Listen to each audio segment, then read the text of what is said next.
son argent. Il a décidé, avec la complicité de Frosine, une marieuse, d'épouser lui-même une jeune fille pauvre dont la beauté l'a charmé et qui apportera en ménage, à défaut de fortune, 1000 qualités précieuses. Beaucoup de frugalité et d'économie. Les deux fripons sont animés par le désir réciproque de duper, avec Vicky Aubry-Dumas et Patrick Guillon.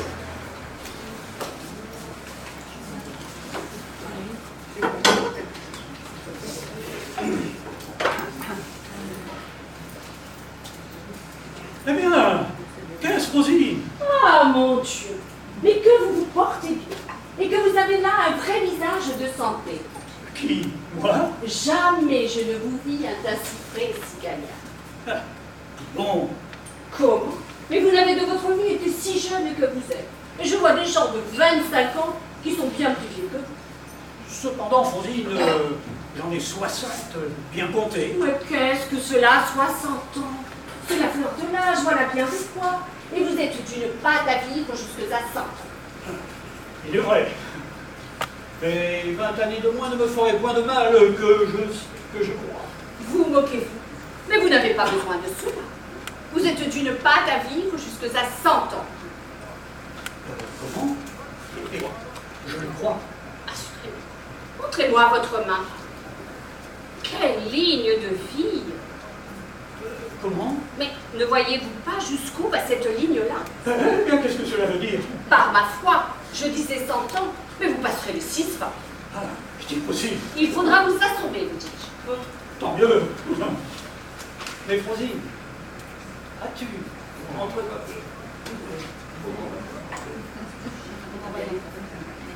mais Frosine, comment va notre affaire? Faut-il me le demander? Et me voit-on mêler de rien dont je ne vienne à? J'ai surtout pour les mariages un talent merveilleux. Il n'est point de parti au monde que je ne trouve le moyen d'attribuer, et je crois, si je me l'étais mise en tête, que je marierais le grand Turc avec la République de Venise. Il ne devait pas y avoir grande difficulté à cette affaire-là. Comme j'ai commerce chez elle, je les ai entretenus de vous. Et j'ai dit à la mère le dessein que vous aviez conçu pour Marianne, à la voir passer et prendre l'air dans la rue. Qui a fait réponse? Elle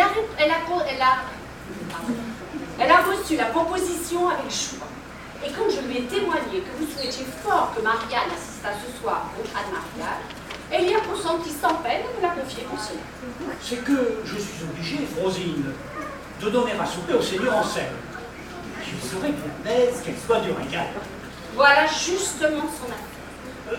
Mais Frosine, as-tu entretenu la mère, touchant le bien qu'elle peut donner à sa fille? Mais monsieur, c'est une jeune fille qui va vous reporter 12 000 livres de rente par an. 12 000 livres de rente. Oui.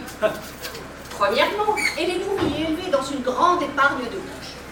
Et cela ne va pas si peu de choses que cela ne monte bien tous les ans à 3 000 francs pour le. Outre cela, elle n'est curieuse que d'une propreté forçable. Elle n'aime point ni les riches bijoux, ni les habits somptueux. Et cet article-là vaut bien 4 000 francs. 5 000 francs au jour, 4 000 francs en habits et en bijoux, cela fait 9 000 francs. Et 3 000 écus que nous mettons de côté pour la nourriture, ne voilà-t-il pas vos 12 000 francs bien comptés par an? Oui, cela n'est pas mal. Mais ce compte-là n'a rien de réel. Comment?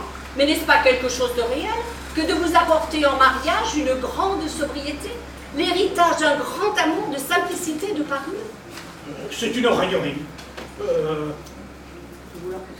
Que de vouloir constituer son dot de toutes les dépenses qu'elle ne fera point.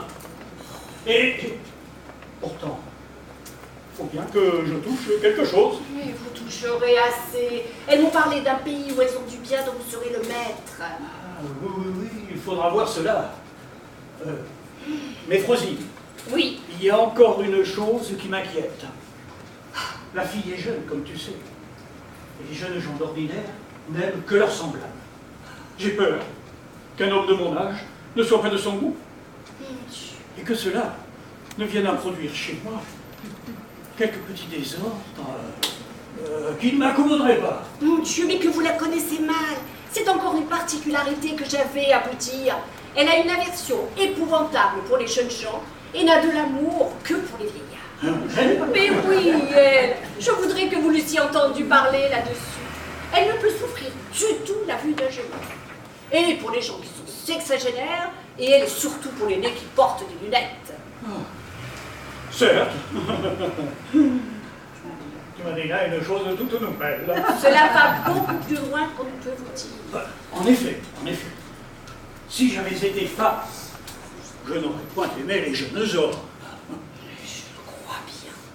Voilà de belles droits que des jeunes gens pour les aimer. Mais ce sont de beaux morpheux, des beaux godelureaux pour donner envie de leur peau. Et je voudrais bien savoir quel ragoût il y a à eux.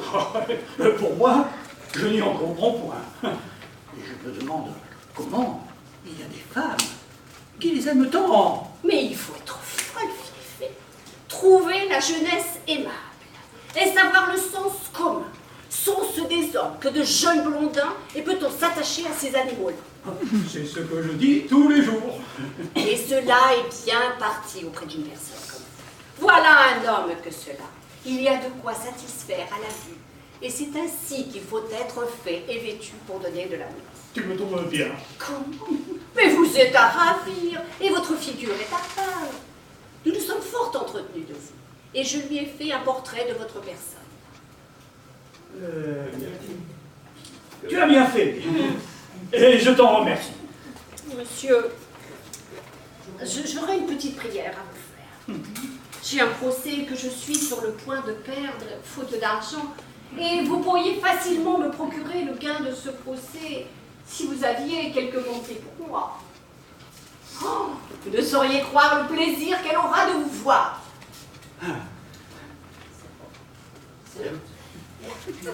Certes. Tu me ravis de dire cela.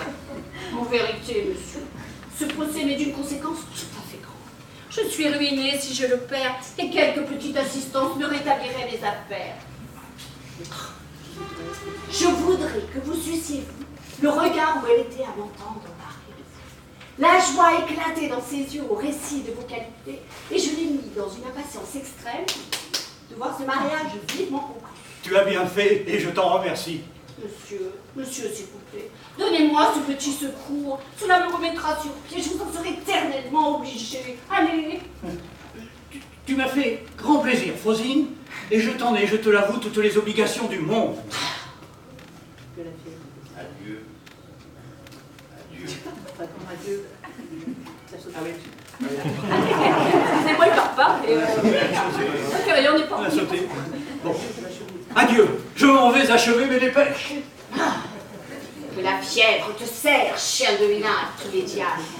Le ladre a été ferme à toutes mes attaques. Mais il ne me faut surtout pas quitter les négociations. Car j'ai l'autre côté où je suis assurée de tirer bonne récompense.